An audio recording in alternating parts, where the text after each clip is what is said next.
A desert is an unforgiving place. The percentage of survival in such arid land is very low. Survivors would tell of horrific experience in such wasted land.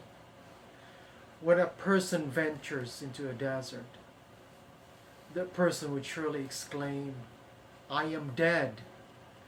This is such a forsaken land. There is no bread, there is no water. This is it. I'm going to die." But there is a narrative in the old book that tells of an amazing experience of some people who amazingly survived in the desert. Such experience of these people have been studied and viewed in faith as a miracle that has been an inspiration of God's providence throughout the Christian journey of faith. The story is called the Manna Experience, in which God provided for His people bread from heaven. Such divine providence nourished the hungry bodies of God's people, and the bread from heaven was so abundant that it sustained people's children even up to 40 years in the desert. Fast forward to the time of Elijah. The prophet was running away from the wicked king. And Elijah went to a place of refuge where there was water, but there was no bread. But that was not a problem. God sent ravens that brought bread and meat for the prophet. It was famine time in the land. Food was cut off for a sinful nation because her king. But bread was provided for the prophet. God's providence did not stop with Elijah. It was a hot day in a semi-desert place. A woman and her son, a little son, were picking up some twigs in order to build fire for them, to bake the last ounce of flour and use the last drop of olive oil. After the supposed last meal, both of them would die because it was famine in a semi-desert land. By faith, the mother and child survived because Elijah performed a miracle that supplied the needs of the widow and her child despite living in an arid land due to the famine. If we take a look at the settings of those three stories, the places were in desert status. Because of the desert situations, the characters in the story appear to be in distress because of their hunger.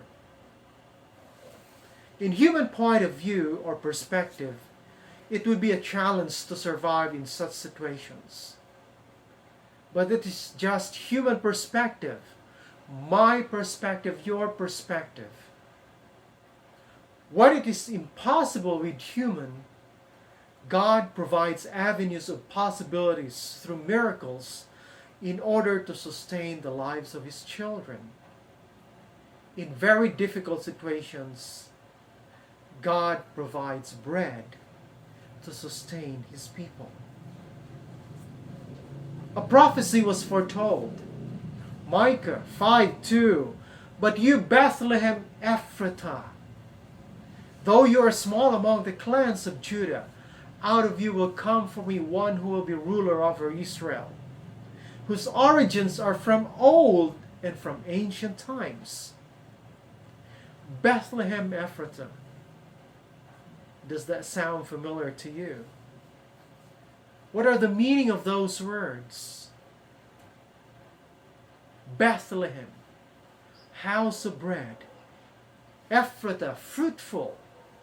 So Bethlehem Ephratah, is called the fruitful house of bread.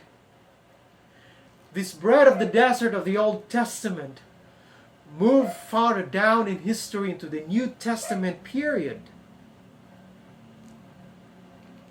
In the book of Matthew, "But you, Bethlehem, in the land of Judah, are not the least among the rulers of Judah, for out of you shall come a ruler who will shepherd my people Israel." The bread of heaven came down to this earth and was born in Bethlehem, Ephrathah, the fruitful house of bread, to feed his people. This man is Jesus.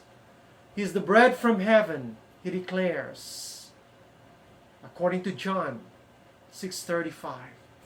Then Jesus declared, "I am the bread of life. Whoever comes to me will never go hungry."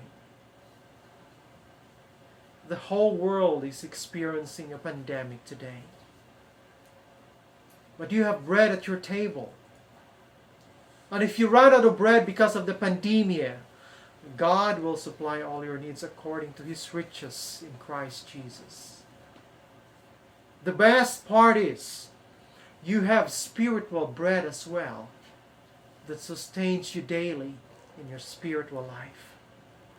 Matthew 4:4 says, "It is written, man shall not live on bread alone, but on every word that comes from the mouth of God." Aren't you thankful for that bread of life? Eat of the bread daily and be thankful.